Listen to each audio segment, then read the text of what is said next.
Welcome to the Goody Room, your one-stop shop for everything movies, TV, and more. We know you want the goodies.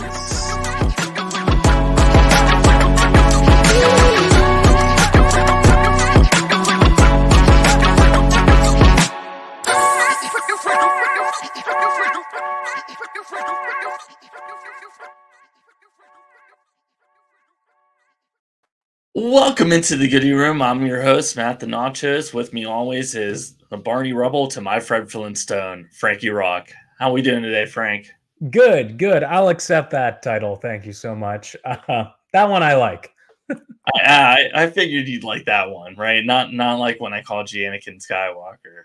I mean, that one, it just was the tone in which you said it, You were over there like, I hate him! I hate him! Exactly. I don't like sand. It's coarse and gets everywhere, or whatever the line is. Well, we're back again with another episode. It's going to be a lot more of Streamer Botch. Frank and I have been watching a ton of stuff lately.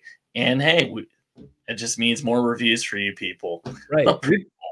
We've been watching so much stuff. We can't even cover it in this episode because there's I watched some things today that we'll save for next time or whenever. But yeah, it just, what do you want from us? There's only so much time in an episode. And, anyway, let's get rolling. I don't know. Yeah. And then we got Retro Counsel recommendation, one that I actually introduced Frank to. He had never seen this movie before. So, we'll get into his take later. But right now we're going to get into some Streamer Botch. So, again, if you're new to the show, this is where we'll bring up a show or movie, something we've watched lately. And we're going to tell you whether it's a stream. Yep, you should absolutely go ahead, check it out, worth your time. Or maybe it was a botch. We just don't think it was that good. And maybe it wasn't as hyped up as it, was made out to be. And you should probably pick something else to watch. But the first one we got here is That 90s Show. And Frank, you actually watched this one. So why don't you take it away? So right now, That 90s Show, which is a sequel to That 70s Show, obviously it takes place 20 years later. It still is in Kitty and Red's house, but they're instead of dealing with Eric and his friends, they're dealing with their granddaughter and her batch of degenerate friends, and they're smoking in the basement. And every episode, there's some misadventure going on.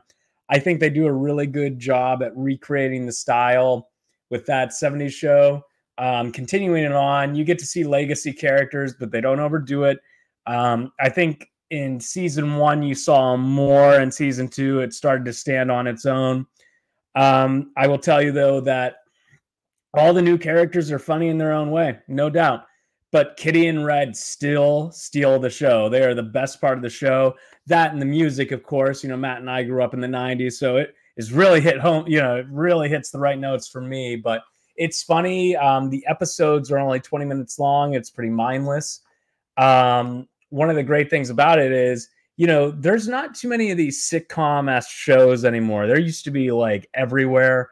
So for me, it was a nice change of pace to just be in and out with a season within the course of an evening or two. Before I came down and recorded, my wife had actually said, I'm mad that we've already finished That 90s Show because, it's 20 minutes of just pure mindless laughter and fun.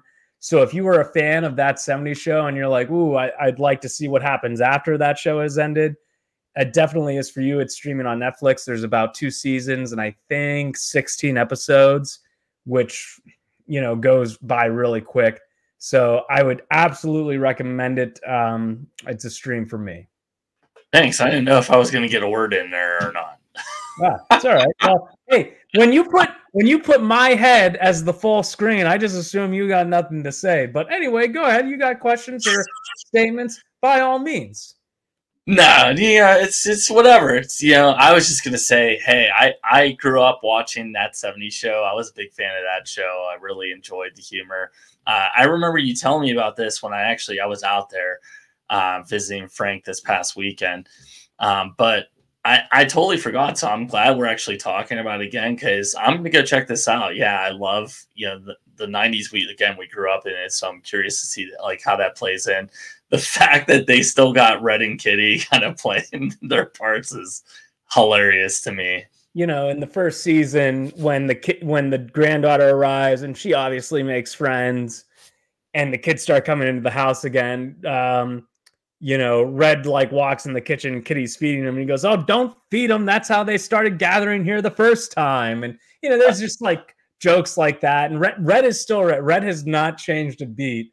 And you know, Kitty is just great. Like I forgot how funny Kitty was from that '70s show. And hilarious, yeah. They're the best character. They're the best characters. In my opinion. They are. In fact, like I don't know if that '70s show is also streaming on Netflix or where I can find it, but I would definitely rewatch that again. And I've watched it all the way through multiple times, but just to see the Kitty and Red interactions, you can't beat it. Yeah. Well, it sounds like it's a great watch. Like I said, I'm going to go check it out. Frank recommends it. So, yeah, take some time. Let us know what you think. We're going to go ahead and get into the next one. Next on the list is How to Rob a Bank. And, Frank, this is like a documentary, kind of true story. True crime documentary. Yeah, on Netflix. I don't even know how to. This guy he was robbing a lot of banks, like all the banks in Seattle. This guy was like, he probably was going down, like the map, going, "I've hit that one, I've hit that one. We did that one 4 or 5 times." Like this guy was nuts. And I think I seem to remember this guy was like a genius, though. Like he could have been like a doctor. He was super smart. And he was like living in the woods. He had built like they show pictures of this really awesome tree house that he had built, and he was living there. And Matt says tree house. Make no mistake. This was not so much a tree house as it was a mansion up in the trees. Like this place was massive.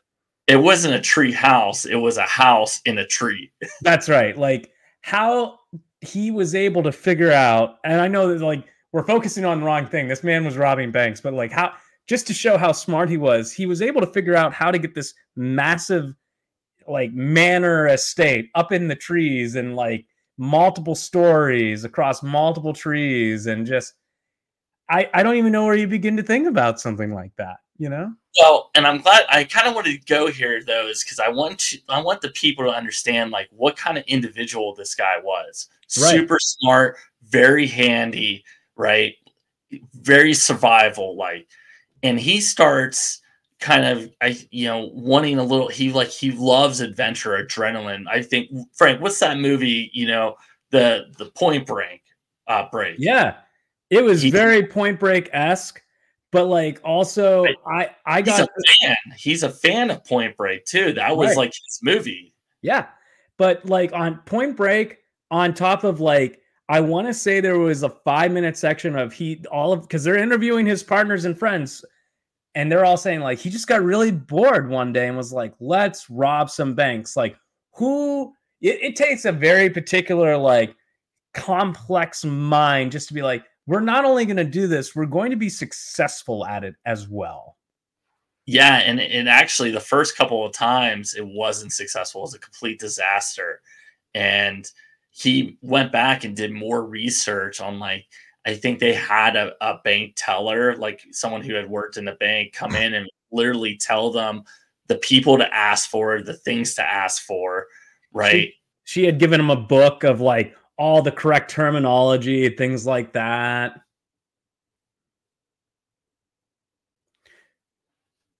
So she had given him a book of some kind. So this guy had read it cover to cover multiple times, and he's just like, I know the terminology. As Matt was saying, I know what to ask for. I know where to tell them to take me to. It's not just the vault. It was over here in this section. I need this person to do this for me as my guys in the lobby with the shotgun doing this. So it was planned out.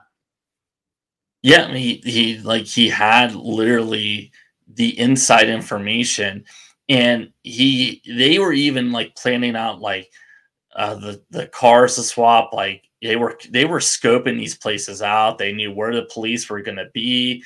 But anyways, yeah, they had their routes down, the police routes. Like they knew, like, okay, at this time, typically 1 or 2 cop cars will pass, and we have a 10-minute window to get in and get out.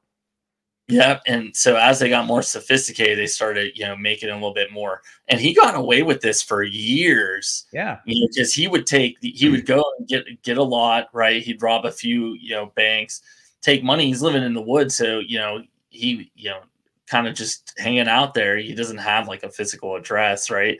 Right. And he'd go travel and whatnot. Right. He'd go travel, go, kind of live his life. And then when he need money again, he just start robbing banks again. But eventually they kind of try to do this like one last job type of thing. It was definitely very One Last Ride-esque, for sure. Yeah, where they were going to hit like these 3 big banks. I forget like what day they were talking. It was like after a holiday or something. And they'd be holding the most money at that time. Mm-hmm. And, eventually they meet their demise during this job. We won't get into that, but 2 things that I want to talk about, because I thought this was a smart idea. Not that I'm endorsing, hey, everybody, listen to me, go do this and, get yourself into trouble. Don't do this. But he would wear a disguise, like he'd had a fake nose and a wig on.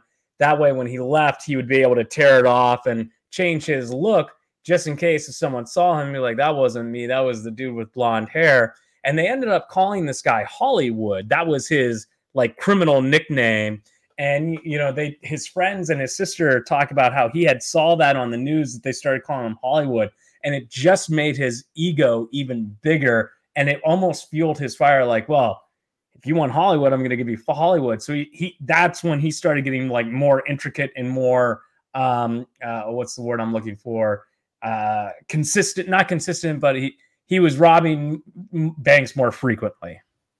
Yeah. But I thought it was a great watch. It was super interesting. I was on the edge of my seat the entire time, and I don't think it was very long. I think it was like an hour, Yeah, it's very short. I don't think it's not like multiple episodes. I think it's like one little like kind of film, right?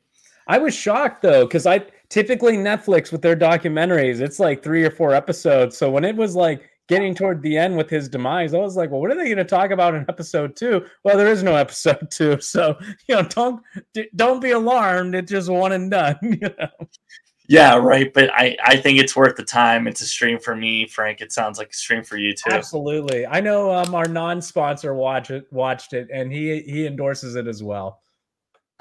Well, we don't talk about him. No. Well, up next is one I kind of had watched that I wanted to tell you the people about was Owning Manhattan. So again, this is another series on Netflix. It's a reality show. If you know Ryan Serhant, I used to watch a lot of $1 Million Listing, and he's on $1 Million Listing New York. He's been a long time kind of staple, realtor on that show. But he has his own show now with Netflix, because at the end of $1 Million Listing, he actually creates his own company, his own brokerage, and trying to kind of break out on his own and compete with these other big firms. And so that's where the Netflix series takes you. And it's kind of everything I loved about $1 Million Listing. It's a little bit, kind of the reality drama, with the interaction with people. And you get to see these really beautiful, like luxury apartments in New York that they're selling, these penthouses, these really big kind of brownstones. And that's what I love about it. I love seeing the different real estate and things like that, and just kind of seeing how the other half lives in a way. But there's not like, it's not short on drama. He has a lot of kind of realty agents that he's brought in, right, trying to build this brokerage.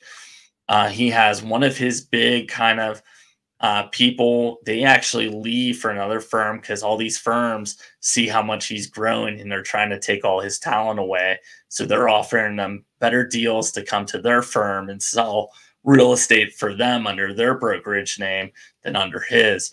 He has an incident with another employee who's real big into social media.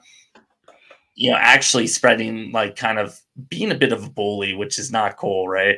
Bullying other realtors within his own brokerage, using company assets to then verbally, like, publicly talk about them on his podcast that he also posts to the company site that everyone could see. I mean, that was that gentleman with the tattoos you were telling me about, right? Okay. Yes. Just why this guy just completely inappropriate, right? Talking about people on his podcast. Ryan even kind of, being the boss that he is, and really, like, really got to applaud him for this. Said, hey, like, don't ever do that again. It's not cool. This is your, like, kind of one and final warning. And tells him he go apologize, because he really trashes this one realtor that they show, and he like shows up to the apology like, I'm only here because Ryan told me to apologize, which it just tells you everything you need to know about this guy. But anyways, what a trash human being. Right, but like, so you get a little bit of drama, a little bit of luxury real estate. I really enjoyed it. If you're into that type of thing, not everybody is. It's definitely a stream if you're into it.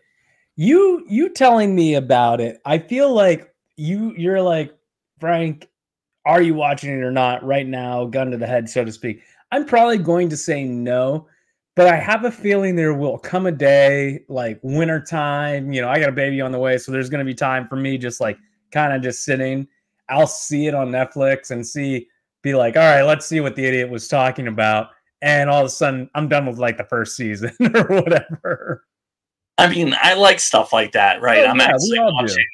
Yeah, I'm actually watching the new season of $1 Million Listing, Los Angeles. But yeah, I mean, I've been watching these shows for a long time, so that's the kind of thing I'm into. And hey, if you are too, give it a look and let me know what you think of it.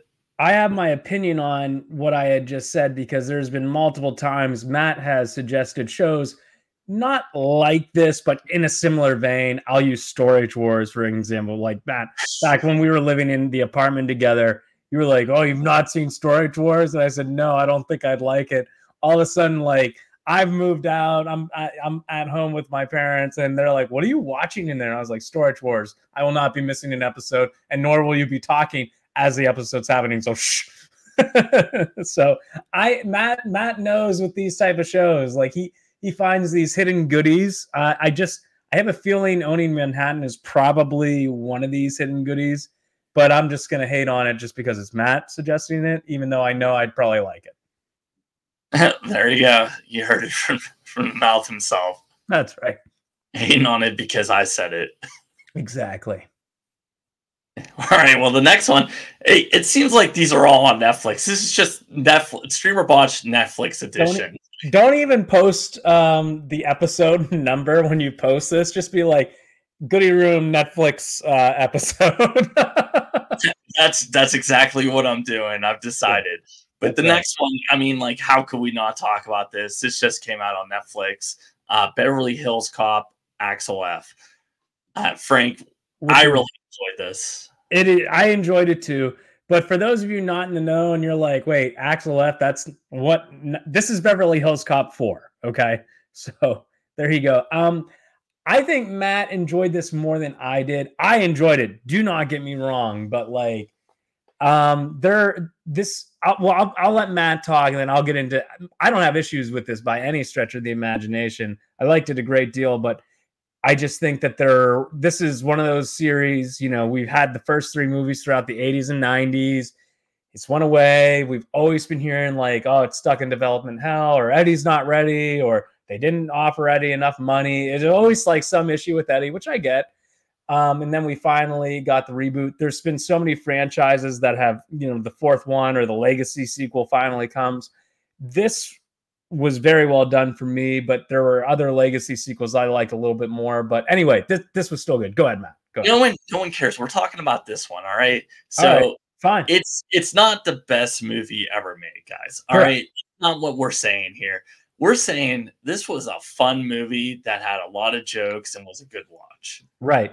I liked a lot of I thought when going into it, I was thinking like, okay, obviously they've been giving, they have Cate Blanchett in the budget, so these action scenes are going to be extremely over the top. No, I thought they fit very well in with the rest of the franchise, which wasn't over the top action, more story based, and that's completely fine with me. And in fact, if I didn't know and read into movies, I would have thought like was made about 20 years ago. That's how well they just kind of made in the style with the story and the action. And listen, I'm gonna give you. It's not even really a spoiler, but I'm gonna hit the spoiler button. I know where you're going with this, and I love it. All right, spoiler. So they actually have a lot of stars. They bring back like a lot of the original actors, but one of the actors in this film is Kevin Bacon, and the minute they show him, you immediately know he's the bad guy. So when we were watching this, my wife and I.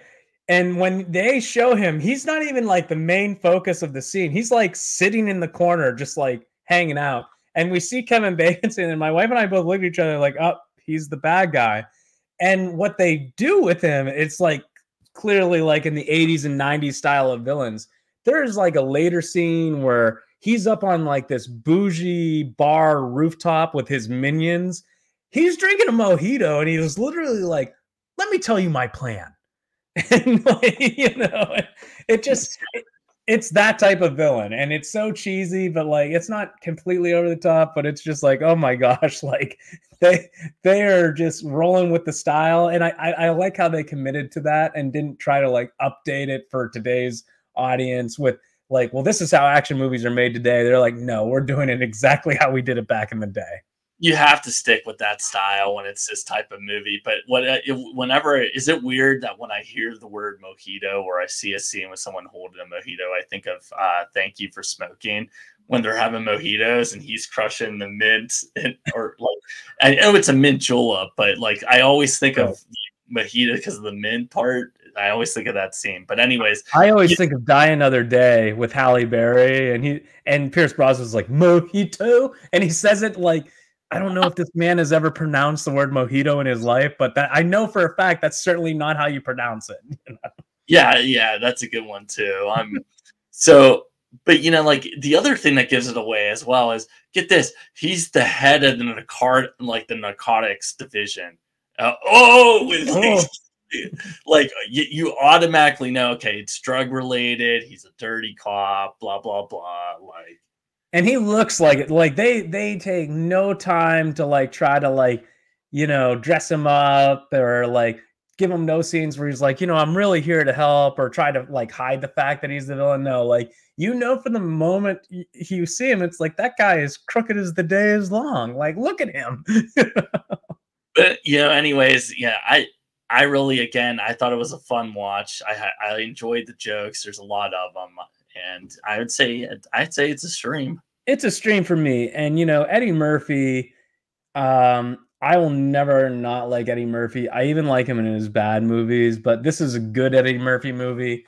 I would agree with our non-sponsors review, because my wife had said, I like that one, I might watch the other ones. And he responded with, well, if you've seen this one, you've seen them all. And I think I was telling you this over the weekend, Matt, that I know I've seen bits and pieces of all of them, but I'm not sure if I've seen like a full one. But, honestly, yeah, this was very much so in line with the parts I did see the other ones. And I don't think that's a bad thing. If you know what you are, own it and just go with it. Yeah, I mean, and to be honest, I mean, the movies at this time, any of the sequels, it's basically the story just rewashed and recycled. Right. But that's fine. Whatever. It's almost like comfort food. It's like getting a pizza. You just know what you're getting into immediately, and there's like almost zero room for error. So I guess Yep. I guess compared a movie to pizza. So there's that. I don't know what's going on. On that note, we're going to move on, and we're going to get into our retro Counsel recommendation. So in this part of the episode, Frank and I, we're going to give, an older movie, not something that's recently come out or maybe it's available on streaming services. Usually that's how we get back into these things. We see, hey, it's become available and we'll recommend them to it. But, these are typically older movies that we want to bring to people's attention. Maybe something you might want to check out. So this time we're bringing Fast Times at Ridgemont High, which is a super, great 80s comedy. Basically, again, in the name, it just follows a bunch of high school characters, right? They're each kind of going through their own thing.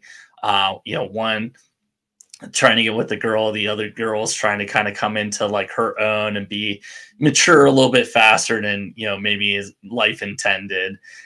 You have the one gentleman who him and his long-term girlfriend break up and he gets fired from his like job that he loves and just trying to be, kind of make it on his own, be a little bit more of an independent man. So kind of some of the things like a lot of us go through when we're around that age. And it's just a kind of funny watch, great comedy. I know this is one of my dad's favorites. He actually all the time, you're making a little bit of money somewhere. He'll just reply "righteous bucks," which is a quote, but by a character, Jeff Spicoli, played by Sean Penn, who's kind of, the kind of dope of the whole graduating class.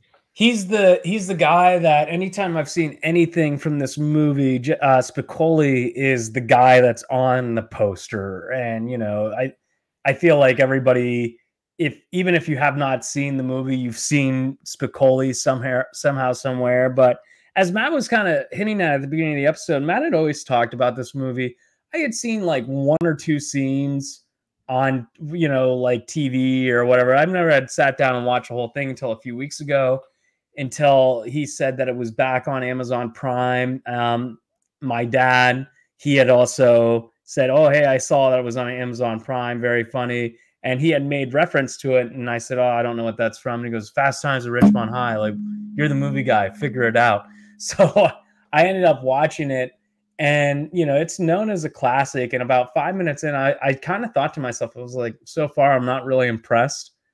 What is everybody talking about? But then like another 5-10 minutes goes by, I was locked in. And it was one of those experiences when as I was watching it, I did not want the movie to end at all. Like I wanted it to keep going forever. I loved all the characters. Even there's like a character who I thought was going to be my favorite character, but he ends up showing his true colors about halfway through. And I was the guy that was selling the tickets. And I was like, that wasn't your favorite up until I don't know. I just thought he was just such a caricature and so kind of phony. That's what I liked about him. But then like he does, the plot takes him where he goes. And I was like, this guy is a jerk. I don't know. But Judge Reinhold, who is also in Beverly Hills Cop 4, it was funny watching these movies so close to each other because Fast Times at Ridgemont High was like one of his first movies. Obviously, Beverly Hills Cop 4 is one of his latest movies. This man has not changed how he approaches a scene in 40 years. Like he is the same as he was in both. Like he's like playing the same character, which I thought was great. He is the same in everything he does, though.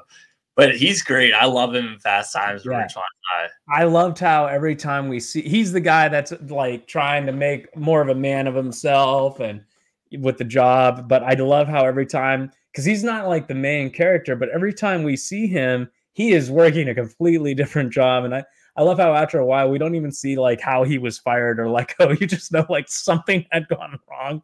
And because you've seen the previous scenes, you're just like, okay, it's like something dramatic must have happened.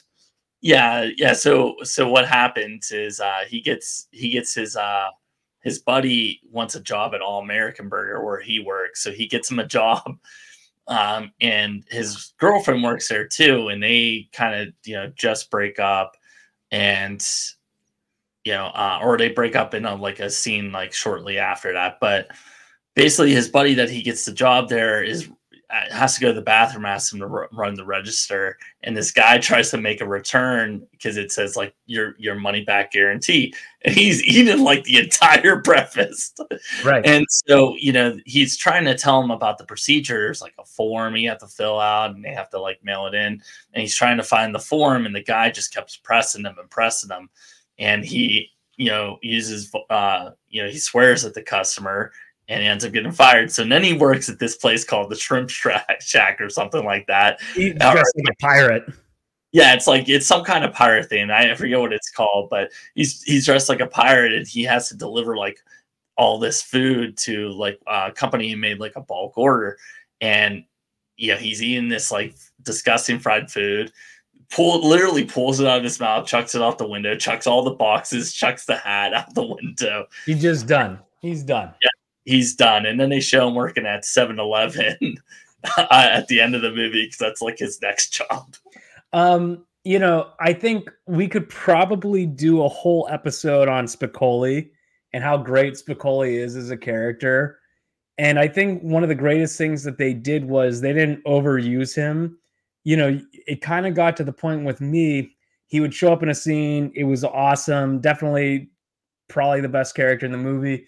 Then he'd go away long enough where you kind of forget that he's part of the movie. And then he shows you like, oh yeah, what's going on with this guy? And I thought Sean Penn, played him great. And, I've never seen Sean Penn in a non incredibly serious, dramatic role. So it was really, kind of jarring to see him play the stereotypical stoner server guy. And it's just like, wow, you got this insanely amazing actor doing he's just getting, I assume one of his first roles, just trying to get his skin in the game, and just nails it.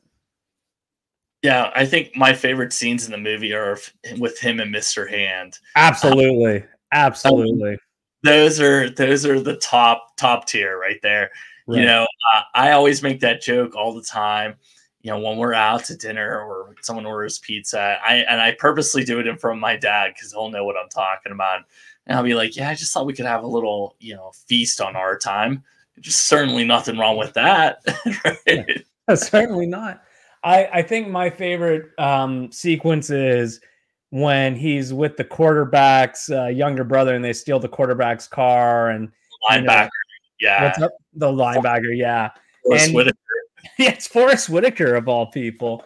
And they destroy the car, and the little brother's losing his mind, and Spicoli's like, don't worry, I'll take care of it. And if you haven't seen it, I won't spoil it, but I just thought it was awesome. And it's just, when he shows up to see the car, someone needs to insert a clip of him in Rogue One where it says lies every day.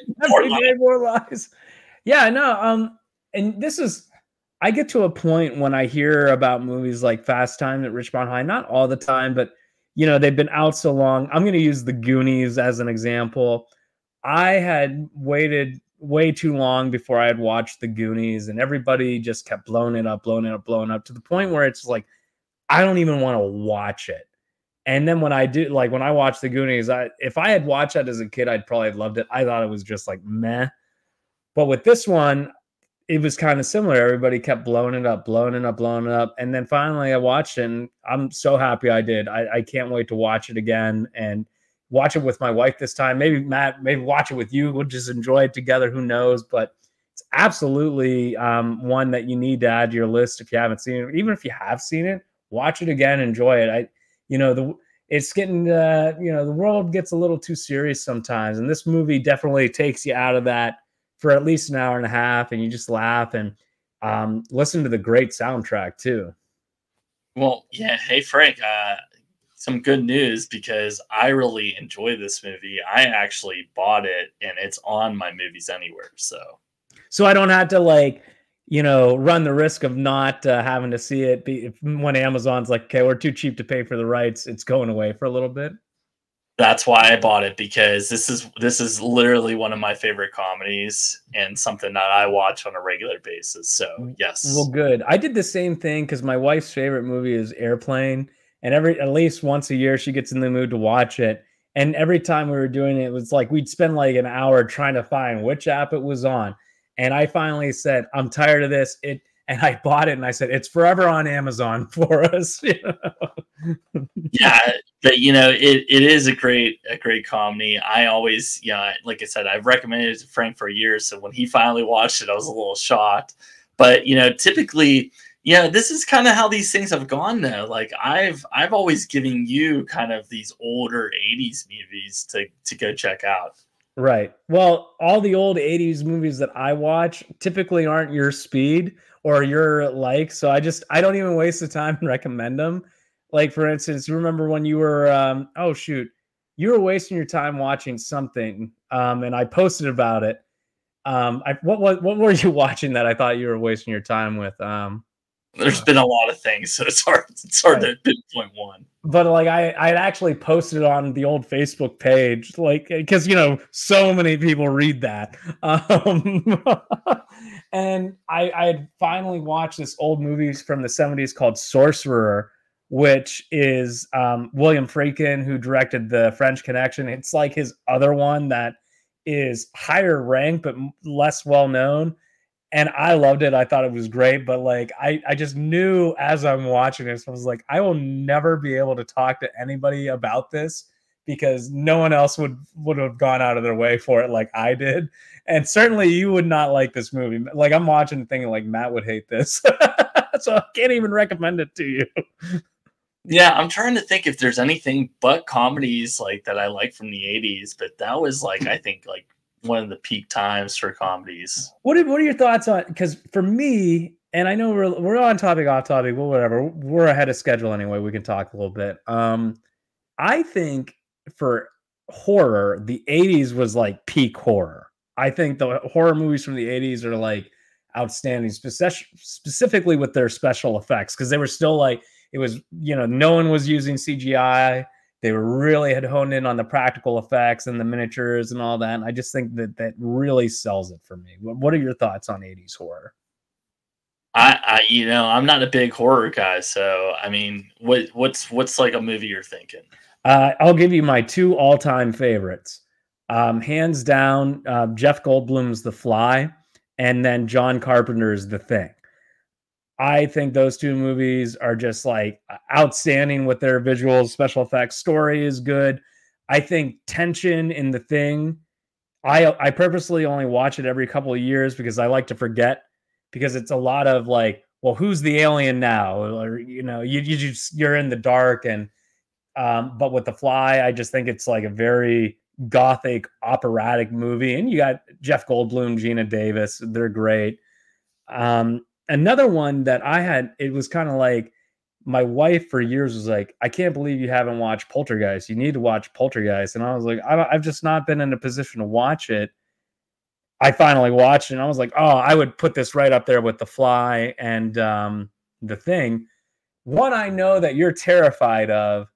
It's not on the previous three's level, but it's a guilty pleasure of mine is The Lost Boys. I love The Lost Boys. No. Turn it off. Out. Turn it off. No. Kill it with fire, right? Well, it's like probably one of the only ones I actually have, believe it or not watched any of those other ones, but I've seen The Lost Boys, and yeah, never again. That's okay. There's a few horror movies. Off the top of my head, I can't think of them, but I know if like you'd be like, what about this one? I'd be like, absolutely not. Nope. I did it once. I'm out. I mean, like again, like I'm a comedy guy, right? I know you are. And I grew up when all these movies were on TV, right? So my dad would watch all these and he'd have it on and I'd be like, oh, what's this? And, kind of sit and watch it. And like, so that's kind of how I got into it because he controlled the remote, right? It was his house, his remote. He paid for he paid bills. I didn't pay his bills. He paid my bills. That's how I got into a lot of my movies is watching them on TV with my dad. It wasn't just comedies though. Like he had a variety on, and I think that's why like my taste are so like just it's endless, like it's whatever. But saying your dad has taste. What's up? You saying your dad has taste? I didn't. Those are not my words. Don't be fake newsing them together or whatever. But were you? I know that this was always like a big shock to me when I really shouldn't have been shocked. You'd see like let's say Caddyshack on TV where it was obviously heavily edited. And then, like, you're at the point where it's like heavily edited is an understatement, right? When it comes to Caddyshack, right? But then you buy it on DVD and you'd watch it, and your mind is just like being blown how much of a different movie it actually is than what you have seen.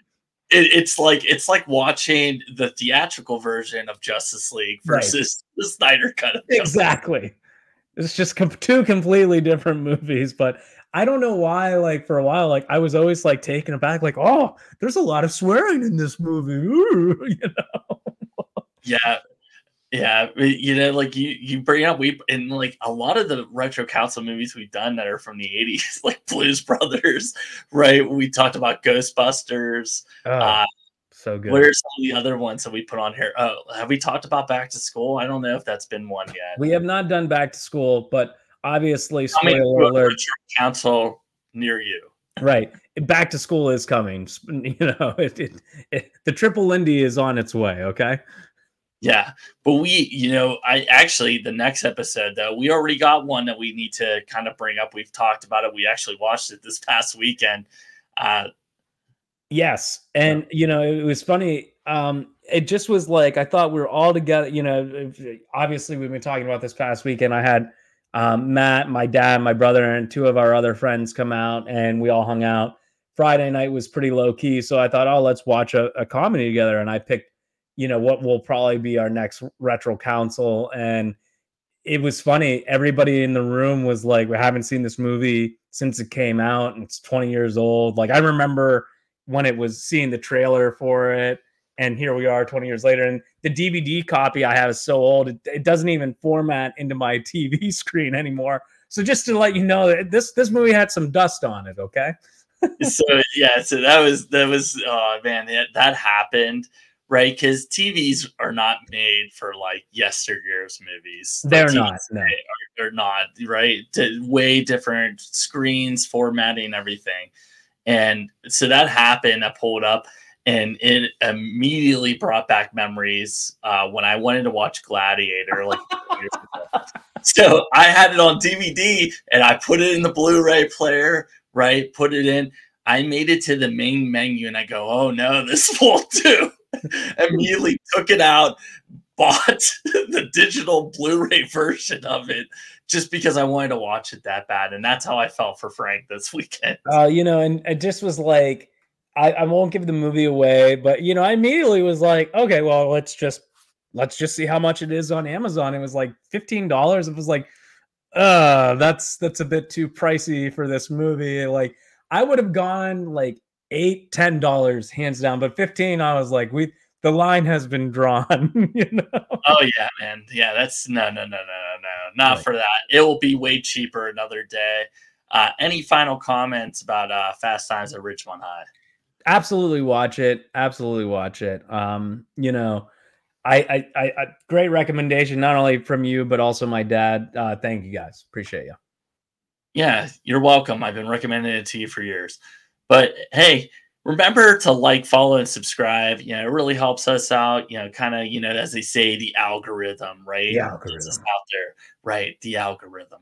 But as always, thanks for listening. We'll catch you next time. Same streaming platform, same streaming time. Later, guys.